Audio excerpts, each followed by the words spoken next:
So here I am in the capital of Canada, right in the hornet's nest. So I left Canada 2 years ago, and in this video I'm going to be going over exactly why I left Canada and why I don't plan on moving back here. Because to be honest, anyone who lives in a country with high taxes and heavy control on entrepreneurship should look to move away. Now, the very first reason why I moved away was simply because of the weather. Here in Canada, it is very rare to have good weather. Even today, you might think that it's looking okay, but truthfully, it was raining 20 minutes ago. That cloud is raining right now over there, and it's just not that nice. Yes, it's okay during the summer, but to be honest with you, the summer only lasts about 2 months in Canada, and the weather is very inconsistent. One day it can be sunny, one day it's going to be rainy. The last week has been rainy probably 70% of the time. So weather is definitely the number one reason. Now, rain isn't the end all be all. The really bad part about Canada is the snow. I hate it. Snow is really bad. It's all over the roads. And of course, with snow comes extreme cold, which I hate. I cannot deal with the cold. So basically, my entire life, I was always looking to move to a place with better weather. And Dubai actually fit that perfectly. Yes, it is hot in the summer, hence why I'm not there right now in the summer. But for the rest of the year, the weather in Dubai is fantastic. It's sunny every single day. It's very warm. It's nice, and it's not too hot. Again, except for in the summertime. Now, the second reason why I moved away from Canada is simply because of the taxes. In Canada, if you're an entrepreneur, you will be penalized. Like, it's really sad to say, but if you run a business here in Canada, you'll get destroyed in taxes. Capital gains tax, corporate tax, personal income tax. At the end of it, after you finish getting hit by all these taxes, you're getting taxed over 50 to even 60% depending on your brackets. Now, a lot of people might think, well, Kevin, the max tax here in Canada on your personal income is 55%. Well, okay, that's personal income. You also have corporate tax in some cases.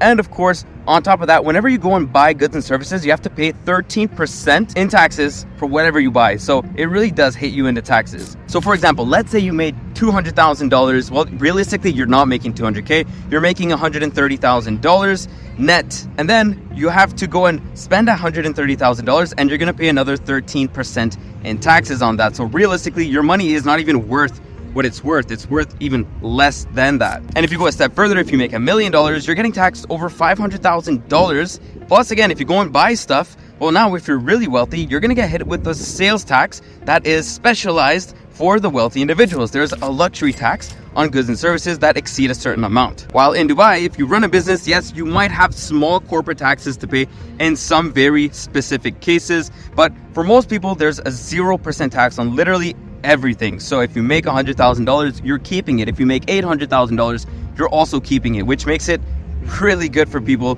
to actually grow as an entrepreneur. Like for example, I always say this to anyone I speak to.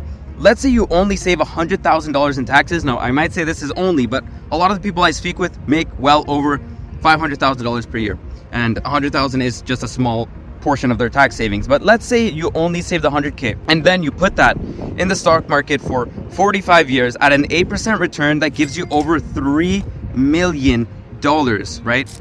But instead, if you stayed here in the capital of Canada or anywhere in Canada or in the UK, well, that money would have gone away to taxes and that gain would have never taken place. You would have just lost the money right away. Now, the next reason why I moved away from Canada is simply because of safety. Now, for most people, you might not expect it to be a country that's not safe. And I don't want to say this too loud, but to be honest, there's like 9 police officers around me. There's a ton over there and there's a ton over there. If you're in Dubai, it doesn't matter where you are, you won't even see a cop. And if you see a cop, it's pretty rare to see a police officer. And the reason why there's a lot of police officers here is because the safety is not that good. Depending on the area you're in, you might be surrounded by homeless people, drug addicts, criminals. So it's just not the place to be. I have a lot of clients and a lot of people that I speak to that when they're here, they worry for their family when they go outside. They worry for their wife or their husband to not come home, right? That shouldn't be something you worry about. And in countries like the UAE, that is not a worry at all.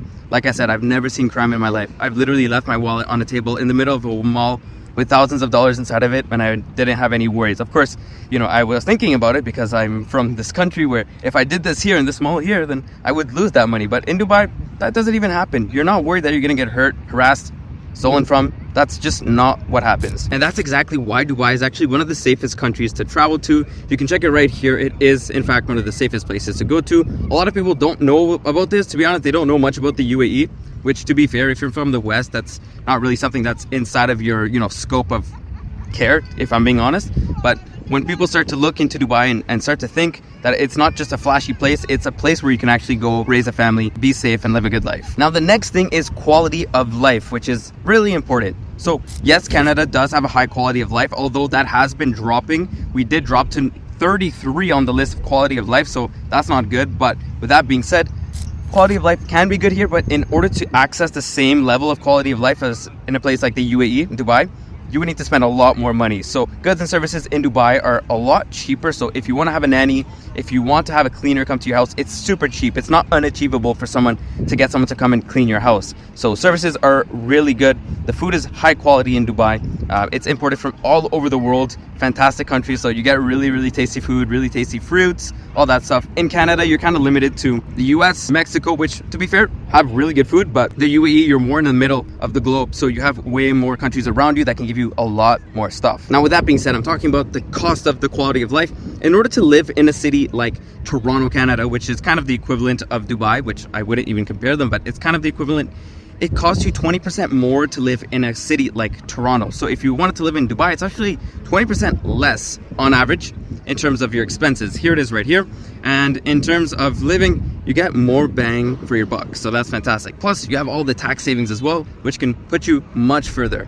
And the last thing I want to talk about is the opportunities. In Dubai, opportunities are literally everywhere. Like, you don't leave your house without seeing a Lamborghini, a Bugatti, a Ferrari. And yes, that doesn't mean it's an opportunity. You're just seeing a car. But the fact that you can see these cars, it means that there's people who can afford these cars, or people who can afford to even just rent them. Okay, you don't have to buy it. But the fact that you're around these people is amazing, because then you can also make more money. You can become more successful as well. I've personally met with a lot of multi-millionaires. I personally know billionaires now after living in Dubai. So that would have never happened if I stayed in Canada. I don't know any multi-millionaire in Canada apart for some people who are worth maybe 2-3 million, which that's fantastic. I'm not talking bad about that.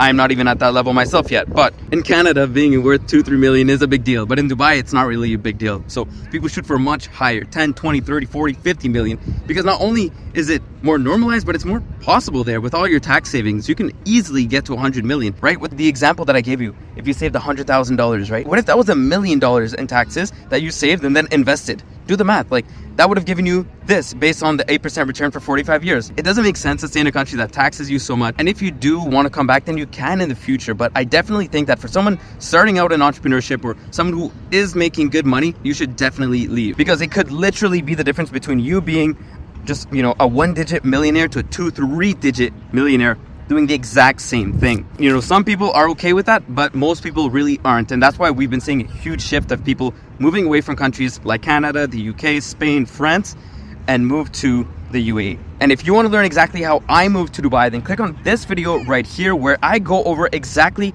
how to do it step by step.